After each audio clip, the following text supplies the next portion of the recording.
ప్రకటన గ్రంథం 11వ అధ్యాయం. మరియు ఒకడు చేతికర్ర వంటి కొలకర్ర నాకిచ్చి, నువ్వు లేచి దేవుని ఆలయమును బలిపీఠమును కొలత వేసి ఆలయంలో పూజించు వారిని లెక్కపెట్టుము. ఆలయమునకు వెలుపటి ఆవరణమును కొలత వేయక విడిచిపెట్టుము.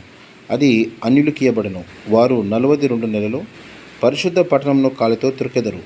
నేను నా 2 సాక్షులకు అధికారము ఇచ్చెదను. వారి గోనెపట్ట ధరించుకొని 1260 దినములు ప్రవచింతురు. వీరు భూలోకమునకు ప్రభువైన వాని ఎదుట నిలుచుచున్న 2 ఒలివ చెట్లును దీపస్తంభములనై ఉన్నారు. ఎవడైనను వారికి హాని చేయ నిర్దేశించిన ఎడల వారి నోటి నుండి అగ్ని బయలువెడలి వారి శత్రువులను దహించివేయును గనుక ఎవడైనను వారికి హాని చేయ నిర్దేశించిన ఎడల అలాగున వాడు చంపబడవలెను. తాము ప్రవచింపు దినములు వర్షము కురవకుండు ఆకాశమును మూయుటకు వారికి అధికారం కలదు. మరియు వారికి ఇష్టమైనప్పుడల్లా నీరు రక్తముగా చేయుటకును నానా విధములైన తెగుళ్ళు భూమిని బాధించుటకును వారికి అధికారము కలదు. వారు సాక్ష్యము చెప్పుట ముగింపగానే అగాధములో నుండి వచ్చు క్రూరములకు వారితో యుద్ధము చేసి జయించి వారిని చంపును. వారి శవములు ఆ మహాపట్టణపు సంత వీధులలో పడి ఉండును. వానికి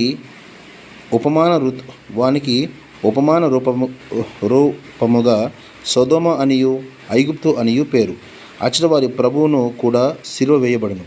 మరియు ప్రజలకును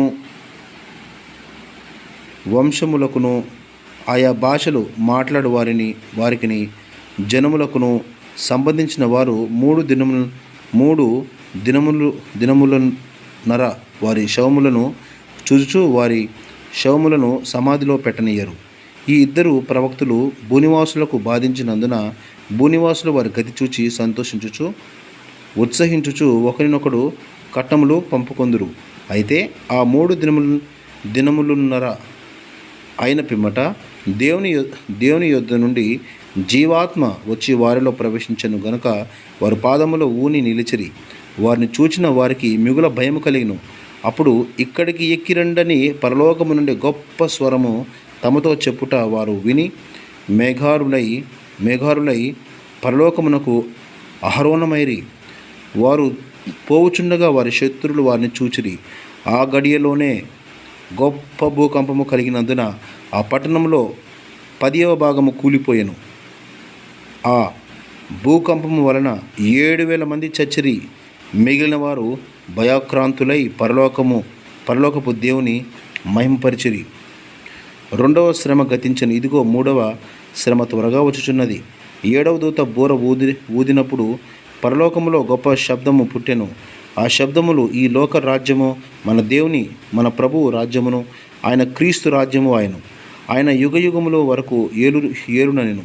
అంతటా దేవుని ఎదుట సింహాసనాసీనుడగు ఆ 24 పెద్దలు సాష్టాంగపడి దేవునికి నమస్కారము చేసి, వర్తమాన భూత భవిష్యత్ కాలములలో ఉండు దేవుడవైన ప్రభువా, సర్వాధికారి, నీవు నీ మహాబలమును స్వీకరించి ఏలుచున్నావు గనుక మేము నీకు కృతజ్ఞతాస్తుతులు చెల్లించున్నాము. జనములు కోపగించినందున నీకు కోపం వచ్చెను.